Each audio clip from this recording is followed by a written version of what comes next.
ఆంధ్రప్రదేశ్‌లో ఒక రకంగా వాలంటీర్ వ్యవస్థను తీసుకొచ్చింది, స్థాపించింది జగన్మోహన్ రెడ్డి గారే అని అందరికీ తెలిసిన విషయం. ఇప్పుడు వాలంటీర్ వ్యవస్థ పరిస్థితి ఏంటి? ఏమంటే మాకు వేరే ఉపాధి లేదు, మీ చెప్పిన పనులన్నీ చేస్తాం,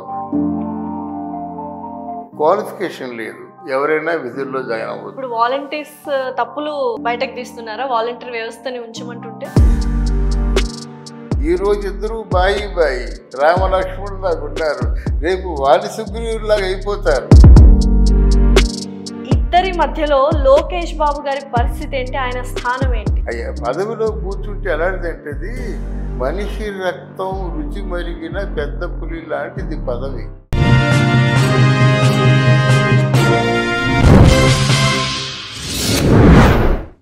హాయ్ హలో నమస్తే, వెల్కమ్ టు అవర్ ఛానల్. ప్రస్తుతం మనతో పాటు స్టూడియోలో ఉన్నారు పొలిటికల్ అనలిస్ట్, సీనియర్ జర్నలిస్ట్ ఇమ్మంది రామారావు గారు. నమస్కారం ఇమ్మంది రామారావు గారు. నమస్తే అమ్మా. ఎలా ఉన్నారు? బాగున్నానమ్మా. ఇప్పుడు ఆంధ్రప్రదేశ్లో ఒక రకంగా వాలంటీర్ వ్యవస్థను తీసుకొచ్చింది, స్థాపించింది జగన్మోహన్ రెడ్డి గారే అని అందరికీ తెలిసిన విషయం. ఇప్పుడు వాలంటీర్ వ్యవస్థ పరిస్థితి ఏంటి? వాలంటీర్ల పరిస్థితి ఏంటి? నిజంగానే బాబు గారు చెప్పినట్టు వాళ్ళకు కూడా 5,000 నుంచి 10,000 పెంచడం జరుగుతుంది అండ్ వాలంటీర్ వ్యవస్థను కూడా అలానే ఉంచుతాము అన్న బాబు గారి మాటలు ఎంతవరకు నిజం చేస్తారు? చాలా మంచి ప్రశ్న అమ్మా. ఇప్పుడు ఎందుకంటే వీళ్ళు వాలంటీర్లు 2.5 లక్షలని మొదట్లో అన్నారు, తర్వాత 2 లక్షలు అంటే వాళ్ళంతలో మానేశారు. తర్వాత ఏమో 1,30,000, 1,50,000 అంటున్నారు. లక్ష అయినా కూడా ఎక్కువే కదండి, లక్ష మంది ప్రస్తుతం. అంటే నిన్న ఒక వీడియోలో అంటే మామూలుగా న్యూస్లో చూశాను, 1,30,000 అంతమంది ఉన్నారన్నమాట. ఏమంటే మాకు వేరే ఉపాధి లేదు, మీ చెప్పిన పనులన్నీ చేస్తాం. నేను అలాంటి అలవాటు అయిపోయాం, ప్రజలతో మేము మమేకం అయిపోయాం, దయచేసి మమ్మల్ని విధుల్లో తీసుకోండి అని చెప్పారన్నమాట. ఈ వ్యవస్థలో ప్రధానమైన లోపాలు ఏంటంటే క్వాలిఫికేషన్ లేదు, ఎవరైనా విధుల్లో జాయిన్ అవ్వచ్చు. అంటే వాళ్ళు చదువు ఉన్నా లేకపోయినా 3వ క్లాసో 5వ క్లాసో సంతకం పెట్టి తెలివితేటలు, డబ్బులు లెక్క పెట్టి కరెక్ట్గా ఇచ్చే తెలివితేటలు ఉంటే చాలు. అది తర్వాత మీరు నన్ను ఉద్యోగంలో చేర్చుకున్నప్పుడు ప్రభుత్వ పరంగా there should be some authoritative paper. ఏదో hereby you are reported as volunteer అది శాలరీడ్ సో అండ్ సో ఉండాలి కదా. అదేం కాగితం కలం లేదు, మీరందరూ వాలంటీర్స్. అంబట్ రాంబాబు లాంటి పెద్ద మనిషి అంటాడు వాలంటీర్స్ అండి, వాళ్ళకి ఇష్టమైతే మనకి ఇష్టమైతే ఉంచుకుంటాం, లేకపోతే మానేస్తాం తీసేస్తాం అంటాడు. అటువంటి వ్యక్తుల్ని ఒక సమూహం కదమ్మా, 1,00,000 మంది 2 లక్షల మంది అంతకంటే పెద్ద సమూహం ఏముంది. ఆయన ఏంటంటే మేము ప్రమాణ స్వీకారం చేయగానే 2 లక్షల ఉద్యోగాలు 4 లక్షల ఉద్యోగాలు అని చెప్పాడు. ఈ 4 లక్షల ఉద్యోగాలు ఇవి అయిపోయింది కదా. తర్వాత 5,000 రూపాయలతో ఏం బతుకుతాడు? ఒంటరిగా బతకాలి, హాస్టల్లో తినాలంటేనే 6,000 అవుతుంది. 5,000తో కుటుంబ పరంగా ఏం చేస్తాడు? ఇన్ని లోపాలు ఉన్నాయి. ఈ లోపాలను బట్టి వాళ్ళు ఏం చేశారంటే లంచాలకి వాళ్ళు మరిగారు, తప్పదు. ఆ పెన్షన్ ఇచ్చినప్పుడు 100 రూపాయలు ఇవ్వాలి, రేషన్ ఇచ్చినప్పుడు 105 రూపాయలు ఇవ్వాలి, తెల్ల కార్డు ఇచ్చినట్టయితే 500 రూపాయలు ఇవ్వాలి, అన్నిటికీ రేటు.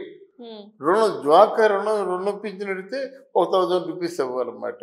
అందువలన వీళ్ళు మొత్తానికి ఇలాగ అలవాటు పడిపోయారు. ఇది తప్ప ఇంకోటి చేయలేదు. ఇప్పుడు వాలంటీర్స్ తప్పులు బయటకు తీస్తున్నారా వాలంటీర్ వ్యవస్థని ఉంచమంటుంటే? అంటే వాలంటీర్స్ ఇప్పుడేమో రిక్వెస్ట్ చేస్తున్నారు, మమ్మల్ని విధుల్లో తీసుకోండి, మాకేమి లేదని చెప్పేసి. చంద్రబాబు నాయుడు ఏం చెప్తున్నారంటే వాలంటీర్కి 5,000 కాదు, మేము 10,000 చేస్తాం. కానీ ఫస్ట్ ఆఫ్ ఆల్ వీళ్ళు ఉన్న వాళ్ళ వాలంటీర్స్ స్క్రూటినైజ్ చేసి ఎవరికైతే స్కిల్స్ ఉన్నాయో స్కిల్ డెవలప్మెంట్లో ఆ స్కిల్స్ పెంచి వై 10,000, వై నాట్ 50,000? మీరు డిగ్రీ చదువుకున్నారు, ఇంకా సంబంధిత టెక్నికల్ నాలెడ్జ్ కావాలి, ట్రైనింగ్ ఇస్తాము. సో స్క్రూటినైజ్ చేస్తే మీరు అన్నట్టు చాలా వరకు వాలంటీర్స్ యొక్క జాబ్లు ఊడిపోతాయన్న సంగతి అందరికీ తెలిసిన విషయమే. అవును, ఎవరు ఇప్పుడు 5,000 చాలా తక్కువ అమౌంట్ అన్నప్పుడు 5,000 కూడా లాక్కొని వాలంటీర్ ఉద్యోగం పీకేస్తే అది ఇంకా దారుణం కదా. పీకేది అది హామీ ఇచ్చారు కదా సభల్లో వాలంటీర్స్కి. ఏంటంటే వాలంటీర్ వ్యవస్థకి ఎటువంటి డోకా లేదంటున్నారా మీరు? అంతే కదా, వాళ్ళు స్వయంగా చెప్పిన మాట చంద్రబాబు నాయుడు, పవన్ కళ్యాణ్. అంటే ఎందుకంటే వాళ్ళు ఎదురు తిరిగితే వీళ్ళు ఓట్లు పడవు కదా, మీరు ఎవరిని కూడా తీసేయము, మిమ్మల్ని అందరినీ కూడా మేము పనిలో పెట్టుకుంటాము, కాదంటే మీకు 10,000 రూపాయలు జీతం ఇస్తాము, డెవలప్మెంట్ ఉన్న స్కిల్స్ ఉన్నట్టయితే వాళ్ళు డెవలప్మెంట్ కోర్సులు చేర్పించి సంబంధిత ఉద్యోగాలు ఇస్తామని ఆ సభాముఖంగా చెప్పిన మాటలు మనమే అడుగుతాం తీసినట్టయితే. అంటే వాళ్ళు తప్పకుండా ఉంచవలసిందే. ఇంకో మాట కూడా నేను చెప్తున్నాను నా అనుభవంతో. ఎంతకాలం ఆకలితో ఉన్నారు జనసేన సైనికులు. వీరికేమో డబ్బులు సారా పట్టించలేదు, డబ్బులు ఇవ్వలేదు, బిర్యానీ ఇవ్వలేదు. కేవలం నిన్నే ప్రేమతో వచ్చారు. మరి జనసేన అంటే మామూలు సేన కాదు, చాలా పవర్ఫుల్ సేనగా మారిపోయింది. ఈ సేన మాట ఏమిటి? వాలంటీర్స్ నువ్వు అంటే అంతకుముందు 2,00,000 మంది ఉన్నట్టయితే ఇంకొక 1,00,000 మంది తీసుకుంటే మీ జనసేనలోంచి కూడా మీకోసం అహోరాత్రులు పనిచేసినటువంటి వాళ్ళకి ఉద్యోగాలు ఇవ్వాలి. అంటే వాళ్ళ క్వాలిఫికేషన్లు బట్టి. అలాగే తెలుగుదేశంలో ఉన్నారు, వాళ్ళకి కూడా ఇవ్వాలి కదా. థ్యాంక్స్ అనే మాట వాళ్ళ జీవితాలు సరిపోద్దా? అది ఆలోచించాలని కొత్తగా నేను చెప్తున్నాను అన్నమాట నీకు. జనసేనలో నీకు డబ్బులు ఇవ్వలేదు, ఇంకా డబ్బులు ఇవ్వలేవు. మరి వాళ్ళ మాట ఏం కావాలి? ఇంట్లో ముఖం చూపించలేరు, ఎందుకంటే పిచ్చి అభిమానంతో వచ్చారు. వాళ్ళకు ఉద్యోగం సద్యోగం ఉంటే కదా బాగుంటుంది. వాళ్ళ జీవితాలు బాగు చేయాలి. గ్రామీణ అభివృద్ధి అంటున్నావు కదా, ప్రతి గ్రామంలో కొంతమంది యువకులు ఉంటారు. ఆ యువకులకి ఉద్యోగం ఎలా తెచ్చుకోవాలో తెలియక బాధపడతారు. బాబు ఏదైనా ఉంటే చెప్పు బాబు అంటారు. కనుక ఇవన్నీ దృష్టిలో ఉంచుకోవాలి. మీకోసం జై కొట్టారు, మీకోసం జెండా మోసారంటే మరి వాళ్ళ బాధ్యతలు కూడా మీరు మోయవలసిన అవసరం లేదా అని అడుగుతున్నాను. సో పవన్ కళ్యాణ్ గారు సినిమాల్లోనే కాదు పొలిటికల్ కెరియర్ లో కూడా ట్రెండ్ సెట్ చేశారు. ఎలా అంటే 21 సీట్లకు 21 సీట్లు అంటే 100% సక్సెస్ గెలవడం జరిగింది. ఇద్దరి మధ్యలో లోకేష్ బాబు గారి పరిస్థితి ఏంటి? ఆయన స్థానం ఏంటి? 3వ స్థానం అనుకోవచ్చు? లేదమ్మా, తెలుగుదేశం పార్టీ నిర్వహణ అంతా ఆయనే చూసుకుంటాడు. తెలుగుదేశం పార్టీ నిర్మాణం ఒక పక్క లోకేష్ చూసుకోవాలి. నిర్మాణం అంటే కొత్త కార్యకర్తలను చేర్చుకోవడం కానీ, నిర్వహణ కానీ ఆ బాగోగులన్నీ చూసుకుంటాడు. ఇక్కడ జనసేన కూడా మళ్ళీ పార్టీ నిర్మాణం పెట్టుకోవాలి. ఈరోజు ఇద్దరు బాయి రామలక్ష్మణులాగా ఉన్నారు, రేపు వాలి సుగ్రీవులాగా అయిపోతారు. డెఫినెట్లీ అంటారా? ఎన్నేళ్ళు టైం పడుతుందండి కరెక్ట్ గా సజావుగా ఉండడానికి? ఇక్కడ ఒక విషయం చెప్తాను నేను. పదవి అన్నది జేజేలు అన్నవి, పూలదండలు అన్నవి అయ్యా. పదవిలో కూర్చుంటే ఎలాంటిదంటే అది మనిషి రక్తం రుచి మరిగిన పెద్ద పులి లాంటిది పదవి. కుర్చీలో కూర్చోక ముందు నీకు అన్ని ఆదర్శాలు కనిపిస్తాయి. నీ ఎదురుగా ఒక లారీ నిండా డబ్బు కనిపిస్తే మైకం వస్తుంది జనరల్గా. అలా మీకు ఇక్కడ ఈ ప్రభుత్వ పదవుల్లో ఉన్నది ఏంటంటే అన్ని వేల కోట్లే కదా. 23,000 కోట్లు, 50,000 కోట్లు అని వేల కోట్లే కదా. దాంతో కొంచెం సైకలాజికల్గా హ్యూమన్ వీక్నెస్ అది ఒకటి. పవర్లో ప్రోటోకాల్స్ ఒకటి పెద్ద పట్టించుకుంటారు. వాళ్ళ ఫోటోలు అన్నీ వచ్చాయి, వాళ్ళ ఫ్లెక్సీలు అన్నీ వచ్చాయి, నా ఫ్లెక్సీ రాలేదు. చిన్న విషయాల్లో పెద్ద గొడవలు. బట్ ఇప్పుడు చంద్రబాబు నాయుడు కూడా ప్రతి ఒక్క ప్రభుత్వ ఆఫీసులో నాతో పాటు పవన్ కళ్యాణ్ గారి ఫోటో కూడా ఉండాలి. అవునమ్మా, ఈ రోజు బాగానే ఉందమ్మా. ఇటు వచ్చి ఇక్కడ ఏమొస్తుందంటే మీకు మాకు మీరు ఎలక్షన్ల ముందు ఏ వాగ్దానాలు చేశారు, ఎన్ని నెరవేర్చారు, ఎన్ని తుస్సుమన్నాయి, పరిశ్రమలు అన్నారు, ఎంప్లాయ్మెంట్ అన్నారు, ఇన్కమ్ జనరేట్ చేస్తామన్నారు. మరి ఇవన్నీ అడుగుతారు కదా. ఆ కొడాలని వీళ్ళందరూ అది చేస్తా ఉన్నారు, ఇది చేస్తా ఉన్నారు, అది చేస్తా ఉన్నారు, ఆ పెన్షన్లు ఇస్తా ఉన్నారు, ఏమేంటి? సో ఎన్ని రోజులు వెయిట్ చేయాలి? మీరు అన్నట్టుగా ఒక 100 రోజుల పరిపాలన చూస్తే తెలిసిపోతుందా, లేకపోతే కొన్ని ఇయర్స్ పడుతుంది? 100 రోజులు కాదమ్మా, ఒక 6 మాసాలు ఎలాగ చూడాలి.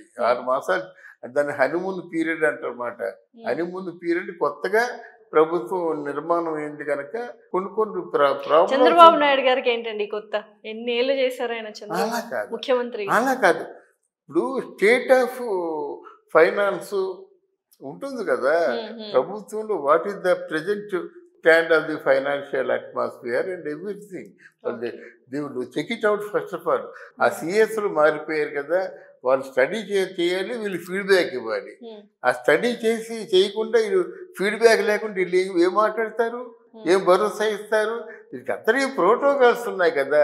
జగన్మోహన్ రెడ్డి అలా కాదు. రాచరికపు వ్యవస్థలో ఒక రాజు ఎలా బిహేవ్ చేస్తాడో అలా బిహేవ్ చేశాడు.